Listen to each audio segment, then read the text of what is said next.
today's news. Beijing's population has declined for the first time in 19 years. Beijing, the sprawling Chinese capital and one of the world's biggest cities, saw its population drop last year for the first time in 19 years as the country grapples with a demographic crisis decades in the making. The city's population of permanent residents fell from 21.88 million in 2021 to 21.84 million in 2022. Decline of 84,000 the number of migrants in Beijing, many of whom leave their rural homes to find work in the city, also fell from 2021 to 2022.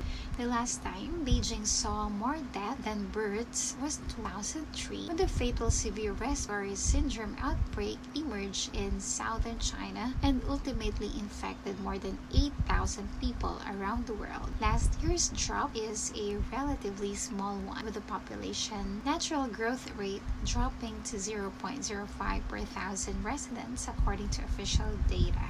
But it represents a larger problem seen across the country. China's national population also shrank last year for the first time since the Great Famine in 1961.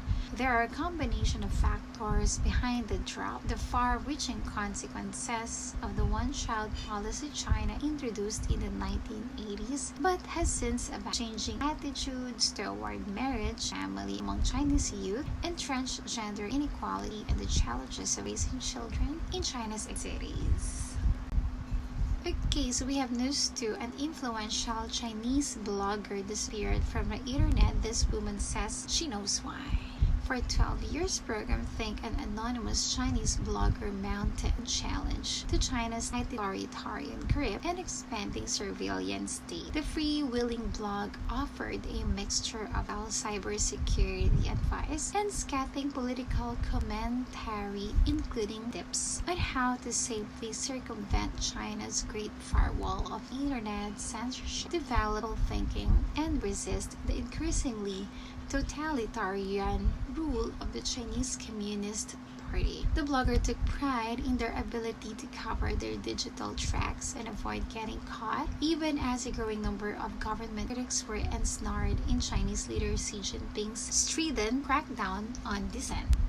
Throughout the investigation and court procedures, Bai was unable to learn much detail about her husband's case. Authorities told her evil state secrets. Number 1 was tried in Singapore. Bai only saw him again at his sentencing at Shanghai Number 2 Intermediate Court on February year. This one. Ghana's president's top country stance on draconian anti-LGBTQ bill as Kamala Harris visits. Ghana's President Nana Akufo-Addo has said that substantial elements of a draconian anti-LGBTQ bill considered by its parliament have been modified after an intervention. Akufo-Addo made the disclosure Monday at a joint press conference with the U.S. Vice Harris, who is on a tour of the West African country.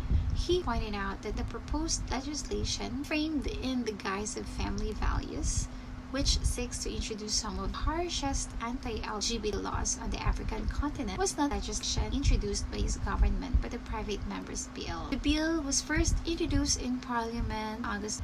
The bill is going through the Parliament. Necessary constitutional Parliament about it regarding the constitutionality of several of its provisions. The Parliament is dealing with it. At the end of the process, it will come in. After parliamentary deliberations, the final bill will be sent to the President for The understanding is that substantial elements of the bill have already been modified as a result of the intervention of the Attorney General.